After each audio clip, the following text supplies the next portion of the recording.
ei, deci cel puțin eu așa mi-amintesc. Da, da, și prin atitudine. Iar ulterior, deci chiar în ultimile 2 zile, a început să devină îngrijorat și să-și facă probleme, văzând că Magda totuși nu apare. Vă rog frumos să schimbați titlul ăla de jos. Regele va alege cu Magda, că nu știu ce. Ce treabă am eu cu acest domn care a bătut pumnul în masă și eu nici n-am apucat să-mi schimb, să zic un cuvânt.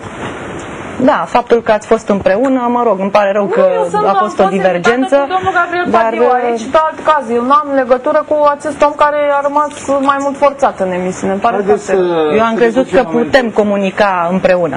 Bun. Spune-ne ce ți-a mai spus tatăl regele și Magda, adică Gabriel e regele. Eu la toate situațiile, pe cuvântul meu, pe toate situațiile trebuie să le tratez în bine, că altfel nu. Mă uitam, adevărul că și omul se lăsă, ea era, mai avea puțin să se lua la bătaie. Nu, sincer, acum, că nu vreau să-mi țină nimeni în partea. Cu ce am greșit eu? Că nici n-am apucat să zic ceva. Nu mai ne întrebăm acum, că ne întrebăm până la sfârșitul emisiunii. Spune cu telefonul ăla, deci a zis, putem să ascultăm, deci ai primit un telefon de la el, în timp ce ea repara ușa. Nu, încă nu reparau, eram singură în casă. A, și a sunat. Da, a sunat telefonul, a răspuns și așa început. Normal că n-am... Dar ce-ți reproșa de fapt? Te acuza de un scenariu de-al tău? Ce-ți spunea de fapt? Mi-a spus că o să vină Tolea cât de curând cu respectiva cu care stă, că în casă, că o să trăiască cu ea în casă cu mine, ceva de genul ăsta, că...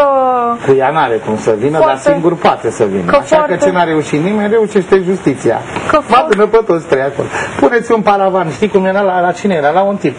Și stați acolo toți trei. Până la urmă, n-ai pâine cumva că am uitat să iau, n-auzi, împrumută-mă cu... Nu, domnul eu nu vă gândiți că mă face să știu. Și la urmă vă împăcați acolo. Deci, nu? Păi dar conviețuirea într-un spațiu de 30 de metri, glume și eu. Pe mine mă miră altceva, atâta... Dar mă rog, o să spun în partea a doua e chestiunea asta. Și să lăsăm pe ea să povestească, deci a sunat tată. Da, și nici măcar n-a zis nimic, pur și simplu a început direct să înjure, să vorbească urât, să spună că dacă nu a făcut greșeala Tolea, că nu m-a omorât, că cu siguranță... Era cineva. Nu, poate eu până înregistrarea ce sunt nebună. Noi fi eu dormită, dar de nebunită încă n-am nebunit. De acum încolo, nu vezi, pe zi să treci mai mulți nebuni. Da, domnul Bacher pleacă, și-a cerut scuze, mi-a transmis chiar dumnealui în cască. Vreau să scuze în direct, să se întoarcă dacă vrea să facem pace, că eu chiar n-am avut nicio greșeală, nicio vină. Că la urma urmei ce am început să zic ce s-a întâmplat pe dialogul meu cu tata. Și... Dar mie mi-era frică de Ria, că mai avea puțin și ce. Eu când am văzut că nu mă mai înțeleg cu ea, atunci... Eu tot spuneam, vă rog, păstrați-vă calmul. Da, bine că s-a se întâmplă, exact cum spuneam, atunci când ai o emisiune în direct, se poate întâmpla orice. Tocmai asta este frumusețea emisiunilor în direct, ca să spun așa, dacă se poate spune în ghilimele, pentru că totdeauna există neprevăzut.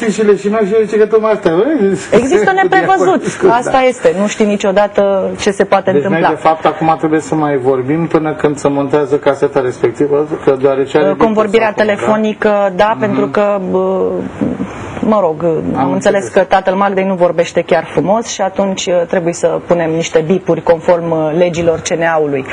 Magda, tu ai încercat să iei legătura cu Tolea, să vezi copilul? Că mă gândesc că ai tot dreptul, adică să-ți vezi, să-l vezi pe Sasha. Altceva.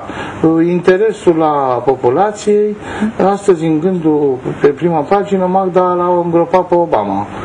Pentru un ziar serios, cum este Gândul, că totuși este un ziar serios, e acolo unul cei mai tari. Să scrie asta, nu știu cum o fi acceptat. Magda l-a îngropat pe Obama. Cert este că a depășit recordul, a depășit orice și totuși la ora actuală înseamnă că Magda este cea mai tare, cel mai tare personaj din România, nu? Da, și dintr-o dată întreaga întâmplare pică pe locul 2 și pe locul 1 pică Magda acum. Adică pică ratingul, mă scuzați, pe locul 2 pică întâmplarea în sine, răpirea, sechestrarea și toate celelalte.